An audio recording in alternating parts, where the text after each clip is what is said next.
Sekaligus undangan kepada jamaah dan juga santri, dipersilakan untuk dapat mengikutinya. Terima kasih.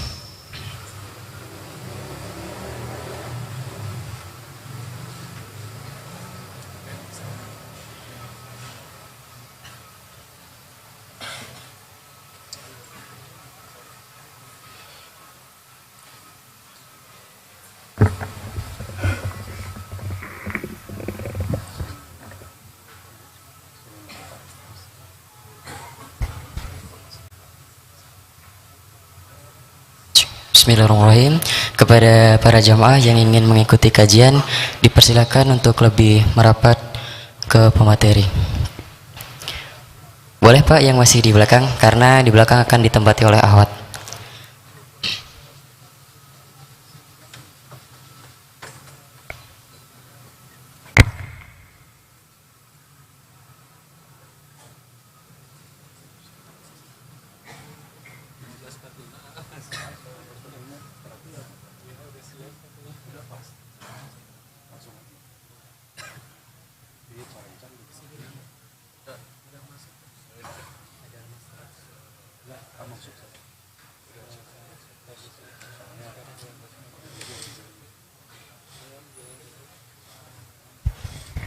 Sekali lagi silakan merapat supaya tidak terlihat corencang.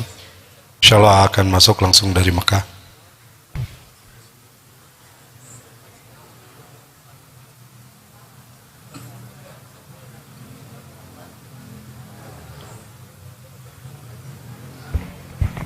Ke tengahnya silakan diisi.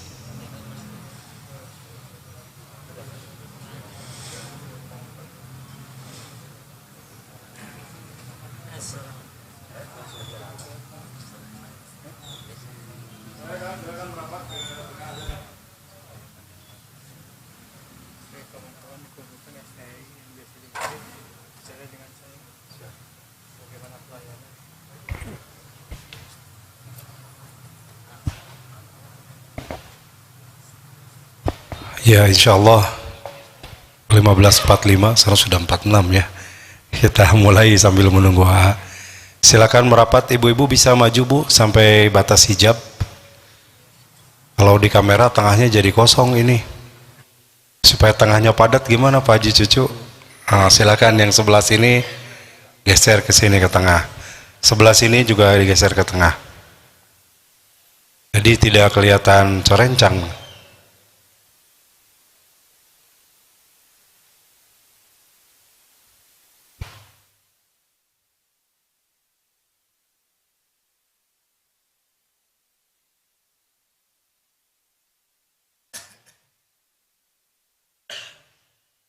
Ya sambil menunggu AA kita mulai dulu ya. Bismillahirrahmanirrahim. Assalamualaikum warahmatullahi wabarakatuh.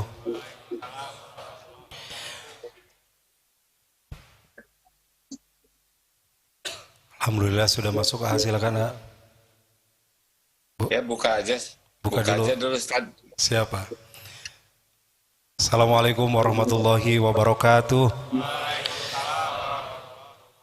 Alhamdulillahirabbil alamin. Alhamdulillahilladzi wa kafa.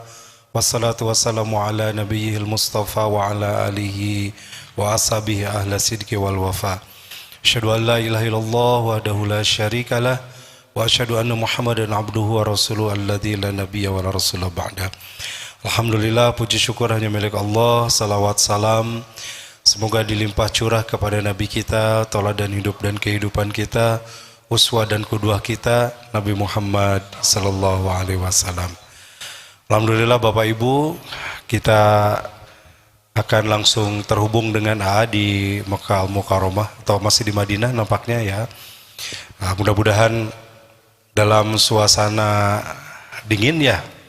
Ya, dingin A di Madinah, di sini juga dingin A di Bandung karena sedang musim hujan dan musim dingin, tidak mengurangi niat kita untuk berthalabul ilmi. Silakan nampaknya dari AA dulu A, nanti saya melanjutkan ya, kalau masih ada waktu. Bismillahirrahmanirrahim. Assalamualaikum warahmatullahi wabarakatuh. Hadirin sekalian, alhamdulillahirabbil alamin. Allahumma salli ala sayyidina Muhammadin wa ala alihi wa ashabihi ajma'in. Terima kasih. Sebelum dilanjutkan, informasi posisi A di Medina sedang musim dingin, tapi ini berada di ruangan, tidak di masjid, karena sebentar lagi masjid sholat duhur. Ada hal yang sangat luar biasa, pentingnya adalah menyadari kekuatan doa. Ini salah satu doa yang wajib kita pahami, ya, wajib kita doakan adalah doa meminta akhlakul karimah. Mengapa? Karena keimanan kita, keislaman kita, wujudnya adalah akhlakul karimah. Nah, untuk memiliki akhlakul karimah, kita harus sadar bahwa tabiat nafsu kita itu cenderung membawa kepada keburukan, kecuali nafsu yang dirahmati Allah. Artinya, kita baru memungkinkan punya akhlak baik kalau Allah menolong kita. Ini salah satu doanya, ya. Allahumma hdini li ahsanil a'mal wal akhlaq. Ya Allah, karuniakan kepada hamba petunjuk. Allahumma hdini li ahsanil a'mal wal akhlaq, untuk berbuat sebaik-baik amal dan sebaik-baik akhlak. Jadi kita minta petunjuk kepada Allah supaya kita diberikan kemampuan beramal yang baik, li ahsani a'mal wa ahsanil akhlaq.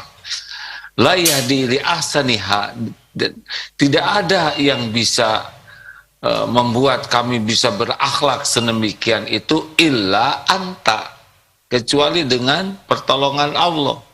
Ini luar biasa, ini luar biasa.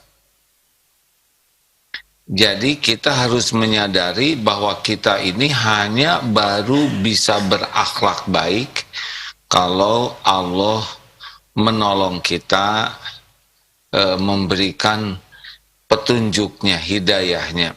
Allahumma hdini li ahsani a'mal wal akhlaq. Ya Allah, tunjukkan kepada saya, kepada hamba, sebaik-baik amalan dan sebaik-baik akhlak. Dan dilanjutkan, la yahdi li ahsaniha, tidak ada yang bisa menunjukkan kepada yang demikian itu, amal dan akhlak, illa anta.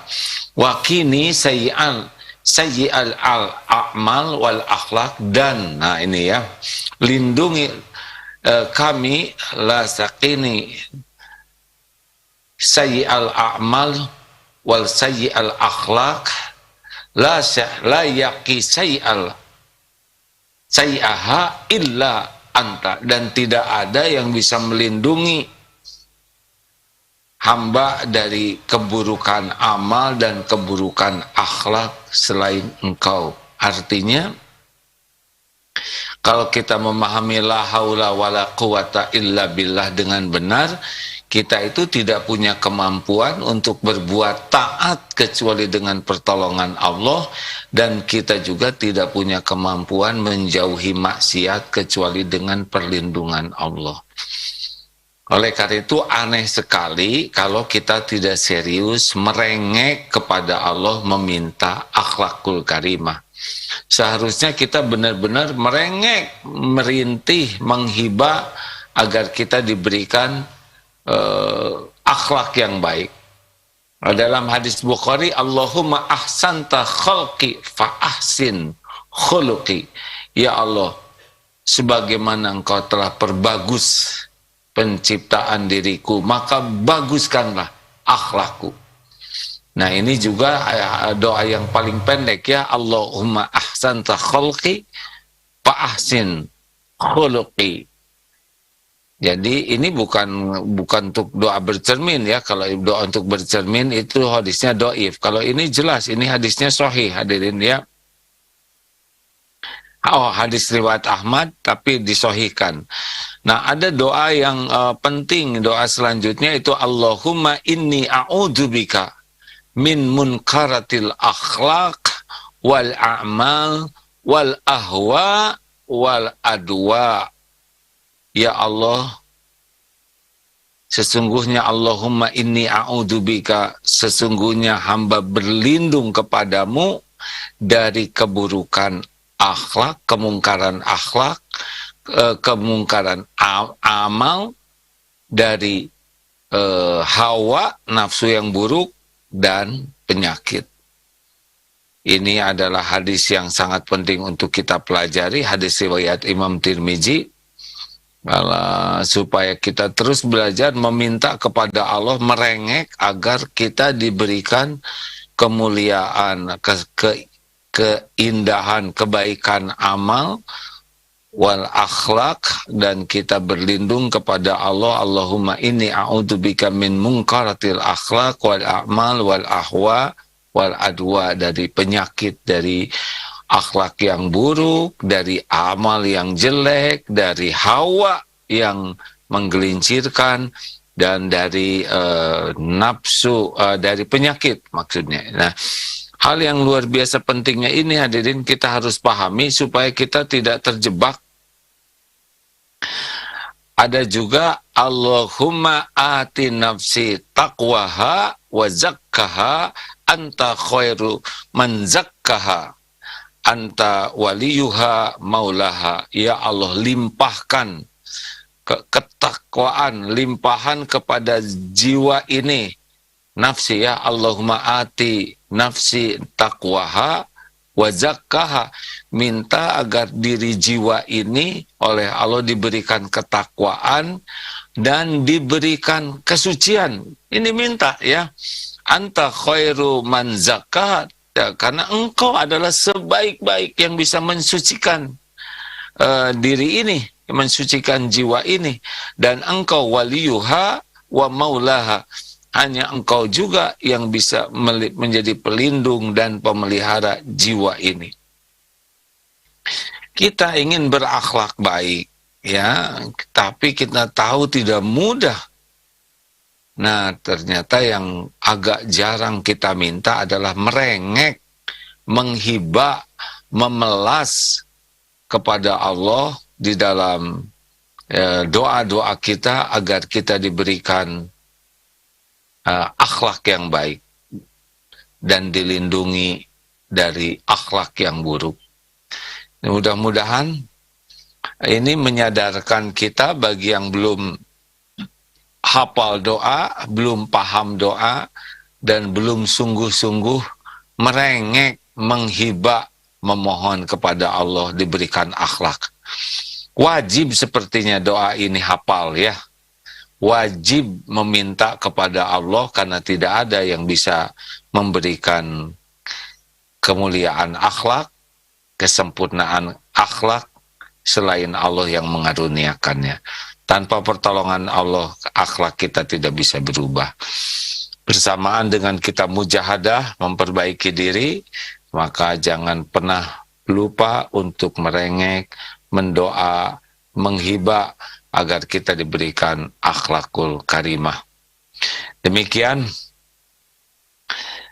semoga Ustadz, nanti para santri dapat dipastikan memahami dengan baik, mengamalkannya dengan sungguh-sungguh, yaitu meminta kepada Allah, Allahumma atin nafsin taqwaha wa zakkaha anta khairu man zakkaha anta waliyuha wa maulaha. Ya Allah, limpahkanlah kepada jiwa ini ketakwaan dan sucikanlah ia. Sesungguhnya hanya engkaulah yang sebaik-baik zat yang bisa mensucikan. Engkaulah yang memelihara dan pelindung jiwa ini. Terima kasih, semoga siapapun yang hadir, yang menyimak, dikaruniai oleh Allah kemudahan berakhlakul karimah dan diberikan kemampuan oleh Allah untuk mengajak yang lain berakhlakul karimah, karena bukti keimanan adalah akhlak yang baik, bukti keislaman seseorang adalah akhlakul karimah, bukti ibadah yang benar adalah akhlakul karimah, dan derajat tertinggi adalah akhlakul karimah, dan timbangan terberat di akhirat nanti adalah timbangan akhlak, dan surga tertinggi pun hanya diberikan kepada orang yang memiliki akhlakul karimah. Allah memberikan berkahnya ilmu kepada santri murid yang berakhlak. Seperti halnya kita akan menjodohkan anak kesayangan tentu kepada orang yang paling baik. Nah, ilmu keberkahan dari Allah pun diberikan kepada murid santri yang berakhlakul karimah. Orang yang berakhlakul karimah akan mendapatkan karunia yang banyak dari Allah, tidak hanya untuk dunia, tapi sampai di akhirat nanti. Tiada kebahagiaan tanpa akhlakul karimah, tiada kemuliaan tanpa akhlakul karimah, tiada keselamatan tanpa akhlakul karimah. Terima kasih, mudah-mudahan kita bisa umroh sama-sama suatu saat ya. Ya Allah, catatkanlah yang menyimak ini menjadi hamba yang Engkau karuniai akhlakul karimah. Tiada kami memiliki akhlak yang baik kecuali dari Engkau. Ya Allah, karuniakan kepada kami kebersihan hati, kebeningan hati, kejernihan pikiran, kesehatan lahir batin, kehusyuan dalam ibadah, doa yang Engkau ijabah. Cukupi hanya dengan rezeki yang halal barokah. Jauhkan kami dari bala dan fitnah. Ya Allah, undang ke Baitullah jamaah ini ya Allah. Mudah bagimu. Tiada yang dapat menyampaikan siapapun ke tanah sucimu kecuali Engkau. Taqabbal minna ya karim. Innaka antas sami'ul alim. Sallallahu ala sayyidina Muhammad wa ala alihi wa ashabihi ajma'in. Terima kasih sahabatku sekalian. Assalamualaikum warahmatullahi wabarakatuh. Waalaikumsalam warahmatullahi wabarakatuh. Alhamdulillah, Bapak Ibu hadirin sekalian di Masjid Darut Tauhid juga yang menyimak melalui medsos, kita sudah menyimak langsung tausiah guru kita Agim langsung dari kota Madinah Al-Munawwarah. Beberapa menit ke depan kita lanjutkan, beberapa belas menit, mungkin 11-12, terkait dengan akhlak tadi ya. Jadi memang kalau kita belajar Islam tidak lepas dari tiga hal. Ada usulus salasah, tiga ajaran pokok dalam Islam ini. Kita akan membahas tauhid, pembagiannya, tauhid terkait dengan keimanan, iman kepada Allah, kepada Rasul, malaikat, hari akhir. Berbicara tentang akidah dan keyakinan. Yang kedua, bicara tentang syariah atau fikih. Bagaimana ibadah kita, kaifiat ibadah yang benar diatur dengan lengkap dalam agama kita. Dan yang ketiga adalah akhlak, terkait dengan bagaimana kita berinteraksi dengan sesama manusia, dengan hamba Allah yang lainnya, termasuk dengan yang ada di seluruh alam ini. Di kesempatan yang singkat ini melanjutkan, saya akan membacakan beberapa hadis tentang keutamaan akhlak mulia ini. Yang pertama, dalam hadis yang diriwayatkan oleh Imam Tirmizi, Rasulullah sallallahu alaihi wasallam bersabda, "Ma min syai'in fil mizan asqalu min husnil khuluq." Kenapa akhlak ini menjadi sangat penting? Karena Rasul bersabda, "Ma min syai'in fil mizan." Tidak ada sesuatu yang paling berat dalam timbangan min husnil khuluq, daripada akhlak yang mulia. Kata para ahli tafsir, kata syai'in di sini, syai'un atau di sini syai'in karena didahului kata min, menunjukkan kepada umum. Kata syai'in di sini nakiroh, nakiroh itu umum. Dalam bahasa Arab ada ma'rifat, ada nakiroh. Kalau ma'rifat pakai alif lam menunjukkan sesuatu sudah khusus dan ditentukan.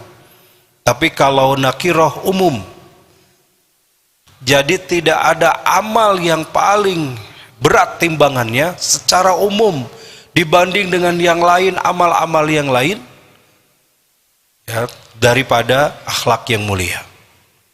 Kemudian hadis Rasul bersabda, "Wa in sahibul hasanul khuluq la yablughu bihi darajata sahibis shaum was salah." Ini masih dalam hadis riwayat Tirmizi, bahwasanya sesungguhnya orang yang berakhlak mulia, dia akan mencapai derajat seperti derajatnya orang yang ahli salat ataupun ahli puasa. Jadi setiap kita bisa sampai dengan amal-amal kita kepada Allah dan memiliki amal yang banyak dengan kita melakukan amal-amal ibadah yang istiqomah. Ada yang selamat masuk surga karena dia ahli ibadah dalam puasa. Puasanya tidak hanya puasa Ramadan, karena itu mah wajib ya. Melakukan Senin Kamis, bahkan lebih hebat lagi puasa yang lebih berat, itu saum Daud. Dia sampai kepada derajat tertinggi mulia karena saumnya. Ada yang karena sholatnya istiqomah, selalu dijaga tepat waktu, sholat sunnahnya tidak lepas, qobliyah ba'diyah tidak tertinggal, tahajud setiap malam tidak lepas, sehingga bertahun-tahun, berpuluh-puluh tahun dia lakukan, sampai tercatat sebagai sahibus salah, orang yang ahli salat. Nah, dalam hadis ini Rasulullah bersabda bahwasanya orang yang berakhlak mulia, wa inna sahibul hasanul khuluq, sesungguhnya orang yang berakhlak mulia, la yablughu bihi darajatu sahibus shaum was salat, dia akan mencapai kepada derajat orang yang ahli puasa maupun ahli salat. Mungkin kalau kita sadari betapa salat kita masih kurang secara kuantitas untuk salat sunat, karena kalau salat wajib tidak boleh kurang, tidak boleh ditambah lagi, yang rajin ting gitu ya, 5 waktunya ditambah. Tapi amal-amalan sunnah secara kuantitas bisa kita tingkatkan, tahajudnya, qobliyah ba'diyahnya tidak lepas, dan semua amal-amalan sunnah itu memiliki keutamaan-keutamaan tersendiri. Nah, ada yang mencapai derajat itu, tapi sekali lagi sahibu husnul khuluq, pelaku akhlak yang mulia, itu bisa mencapai derajat itu. Artinya kalau sholat kita belum baik, sholat kita belum banyak, sholat kita belum khusyuk, mudah-mudahan kalau kita berakhlak mulia bisa mengejar derajat orang yang sholatnya khusyuk tadi. Kalau kita juga saumnya belang betong, tahu belang betong? Lebih banyak belangnya daripada betongnya. Saumnya bolong-bolong begitu, saum sunnahnya, karena kalau wajib mah nggak boleh. Lebih banyak tidaknya daripada saumnya. Kalau kita memiliki akhlak mulia, kita akan bisa mengejar posisi derajat orang-orang yang memiliki derajat saum yang sangat baik. Hadis berikutnya, a'malul mu'minina imanan ahsanuhum khuluqa wahyarukum khiyarukum linisaihim khuluqa. Akmalul mu'minina imanan, orang-orang yang iman yang paling sempurna di antara kalian, ahsanuhum khuluqa, adalah orang yang paling baik akhlaknya. Kalau kita lihat 3 hal tadi terkait dengan hidup kita, ilmu yang harus kita pelajari, ada ilmu akidah atau keimanan, kemudian fikih atau syariah, dan akhlak, maka itu pun sangat berkesinambungan satu sama lain. Artinya keimanan itu bentuknya adalah amal. Amalnya apa? Amal ibadah. Jadi ngaku iman tapi tidak pernah ibadah, itu berarti bohong ya, tidak ada pembuktian. Al imanu bila amalin kasyajaratin bila samarin. Seorang beriman tapi tidak ada amalnya, seperti pohon tak berbuah, tidak bernilai. Lalu buah dari ibadah ini apa? Hasilnya adalah akhlak mulia. Artinya untuk mencapai derajat akhlak yang mulia, mestinya kita dilengkapi dengan iman yang kuat, iman yang baik, kemudian ibadah yang baik, baru berbuah akhlak yang mulia. Tapi dia akan muter lagi. Jadi kalau siklus itu nomor satunya iman, kemudian ibadah, akhlak. Ya, muter lagi, dari akhlak ini melahirkan kekuatan iman. Dari kekuatan iman ini melahirkan ibadah yang istiqomah. Dari ibadah yang istiqomah melahirkan akhlak yang mulia. Jadi muter, satu sama lain saling berkesinambungan. Dia ibadahnya bagus, ibadahnya luar biasa, tapi akhlaknya buruk, ke tetangga nggak baik, berarti ibadahnya belum bagus. Karena hasil dari ibadah bagus itu, hasilnya adalah akhlak mulia.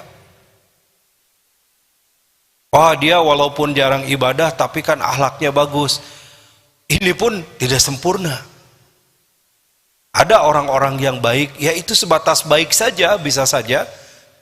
Kalau kemudian dia tidak ibadah, maka baiknya pasti bukan didasari oleh keimanan, baiknya bukan didasari karena ilmu, baiknya bukan didasari karena keyakinan kepada Allah, tapi baik sebagai manusia saja, dan banyak itu orang yang melakukan.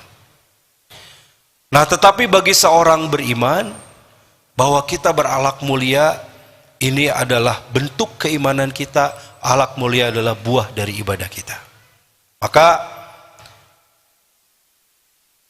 kalimatnya menggunakan akmalul imanan di sini. Sempurnanya iman seseorang. Akmalul mu'minina imanan. Sesempurna-sempurnanya atau yang paling sempurna dari seorang yang beriman, keimanannya adalah asanum khuluqa. Bentuk dari iman itu terimplementasi dalam bentuk akhlak yang baik. Kenapa demikian? Ya, kenapa orang yang berakhlak ini derajatnya bisa lebih tinggi dari orang yang ibadahnya banyak, dari orang yang puasa dan saumnya banyak? Secara dalil kita bisa kejar. Pertama, bahwa ibadah itu yang kita lakukan ada waktunya. Semua ibadah itu terkait dengan waktu. Salat misalkan, ya, innas salata alal mu'minina kitabam mauquta. Salat itu bagi orang beriman diwajibkan dan mauquta, ditentukan waktunya. Salat duhur berapa sekarang? 11.53. 11.52 sudah duhur, belum waktunya. Rajin teuing, apalagi jam 10 sudah waktu duhur, sudah salat duhur. Ya. Ditentukan waktunya. Ada batas waktunya, kalau sudah habis kita kehilangan waktu itu dan tidak ada kesempatan lagi. Jadi nggak bisa alasan, ayo sholat duhur dulu, besok lagi, besok juga ada lagi duhur. Sudah beda besok, beda hari, beda waktu, beda jam, beda perhitungan waktunya lagi. Nah, semua ibadah menyangkut waktu. Puasa, begitu 1 Syawal selesai Ramadan, nggak ada kesempatan lagi puasa. Senin Kamis begitu maghrib, puasa hari Kamis hari ini sudah habis, sudah masuk waktu maghrib. Nanti ada lagi Kamis, sudah minggu depan, sudah beda tanggal. Minggu depan sudah beda bulan. Minggu depan bahkan sudah beda tahun. Gak bisa kita ulang. Tapi interaksi dengan manusia ini tidak terbatas waktu. Siang, malam, pagi, sore kita bertemu dengan orang lain. Maka seorang ulama, Syekh Abdurrahman bin Nasir As-Sa'di, beliau mengatakan, kenapa peluang orang berakhlak mulia ini amalnya lebih banyak dari yang lain? Karena argo pahalanya sangat banyak. Ketika pulang ke rumah ketemu istri, maka ada peluang berbuat baik dengan istrinya. Ketemu suami, ada peluang baik dengan suaminya. Ketemu anak, peluang berbuat baik dengan anaknya. Ketemu tetangga, di situ ada keran perbuatan kebaikan. Ketemu teman sekantor di tempat kerja, maka setiap ketemu orang lalu kemudian kita berakhlak mulia, berakhlak baik, di situ kita mendapatkan pahala dan kebaikan. Jadi argo kebaikannya terus mengalir, ya. Sementara ibadah-ibadah tertentu terkena dengan waktu, ketika waktunya habis tidak bisa diulangi.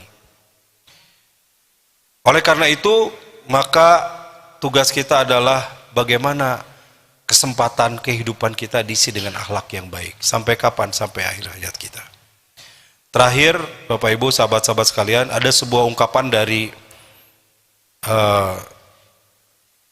Imam An-Nawawi, ya, dalam Al-Minhaj Syarah Sahih Muslim karya Imam Nawawi, tentang hakikat akhlak mulia itu seperti apa. Beliau mendefinisikan 3 bentuknya, dan ini bisa kita implementasikan dalam kehidupan kita. Jadi disebut akhlak itu seperti apa sih, gitu ya. Kata Imam An-Nawawi, hakikatul husnul khuluq badlul ma'ruf wa kafful ada wa talaqatul wajhi. Ada 3. Badlul ma'ruf, yang pertama adalah berbuat baik kepada orang lain. Wa kafful ada, tidak mengganggu orang lain. Wa talaqatul wajhi, dan bermurah hati atau bermuka berseri-seri, bermurah senyum. Itu dalam Al-Minhaj Syarah Sahih karya Imam An-Nawawi. Al-Minhaj Syarah Muslim karya Imam Nawawi. Ada 3 ya. 1 badlul ma'ruf, senang berbuat kebaikan, ringan tangan. Ringan tangan teh sanes babari nyabok gitu ya, itu juga ringan tangan ya. Senang memberi, senang membantu. Ada uang sedekah, ada yang baru ditolong, dan membantu ini tidak mesti dalam bentuk uang, tidak mesti bagi orang kaya. Tapi bisa kita membantu orang lain dengan ilmu kita, dengan pemikiran kita, dengan wajah berseri pun. Ada orang yang sedang punya masalah begitu, wah cerita kemana-mana, kita dengerin saja, dia sudah hilang masalahnya 50%. Kita kasih saran, sudah hilang 75%. Padahal saran kita belum tentu benar, tapi orang yang sedang punya masalah didengar aja sudah senang. Ya, ada yang sedang punya masalah, naik angkot, diangkot diceritain, terus satu angkot tahu ya. Padahal orang lain gak jelas masalahnya juga. Saya juga banyak masalah sama ya. Tapi itu adalah upaya dari badlul wajhi, bermuka berseri, tersenyum, mau berbagi kebahagiaan kepada yang lain. Itu yang pertama kata Imam Nawawi. Yang kedua adalah kaful adha, tidak mengganggu orang lain, baik dengan perkataan, perbuatan, sikap kita, tidak menzolimi, tidak merugikan orang lain. Itu ciri orang yang berakhlak baik, akhlak mulia. Sebisa mungkin tidak mau merugikan. Kalau bisa kita pikirkan gitu ya, dari hal yang kecil. Kalau bau mulut ini mengganggu yang lain, sehingga kalau saya bernapas atau saya bicara orang lain pening, harus dikendalikan. Kalau bau badan juga sama, kalau dekat orang langsung pening dengan ketiak kita, harus dikendalikan. Itu terkait dengan fisik. Perkataan, harus kita pertimbangkan perkataan kita, jangan-jangan menyinggung orang lain, menyakiti orang lain, kita pikirkan sebelum berkata. Kaful adha, berusaha untuk tidak mengganggu yang lain. Dan yang ketiga adalah senantiasa untuk watalaqatul wajhi, ya, wajah berseri karena murah senyum.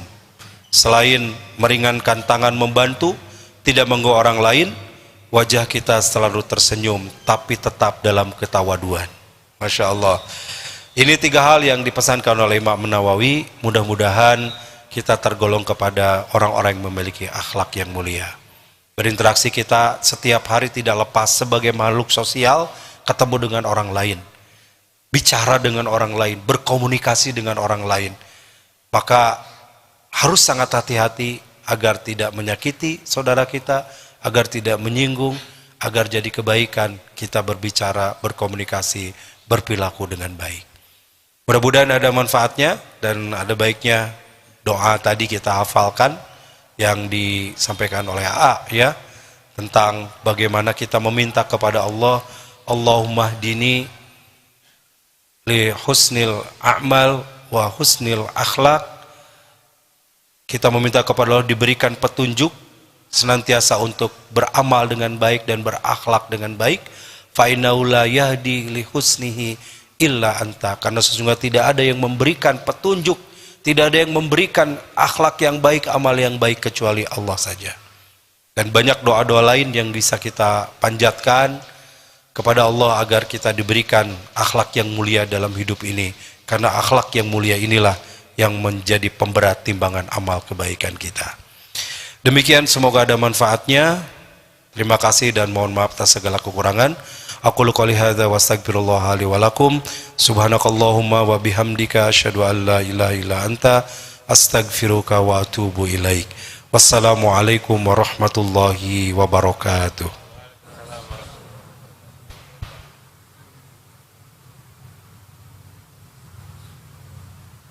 Kita tercipta untuk saling berbagi, untuk saling merangkul, untuk saling bermakna bagi semua insan. Dengan bisa sekolah, kita bisa berbagi kebaikan dengan mewujudkan harapan mereka untuk terus melanjutkan pendidikan. Insya Allah, Setiap ilmu yang mereka amalkan akan menjadi amal jariah untuk kita semua. Terima kasih kepada donatur dan orang tua asuh yang telah berdonasi melalui DT Peduli sehingga saya bisa sekolah di SMA Aske Islamic School. Alhamdulillah kami bisa sekolah.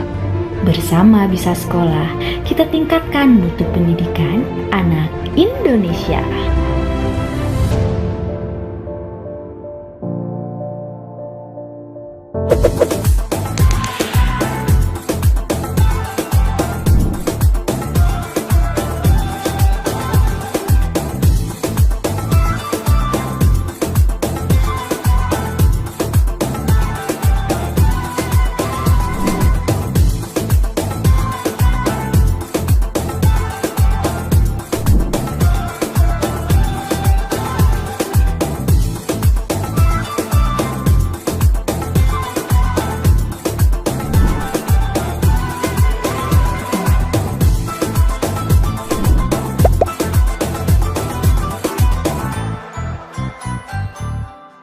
Terima kasih sahabat-sahabat yang sudah menyimak kajian Al-Hikam.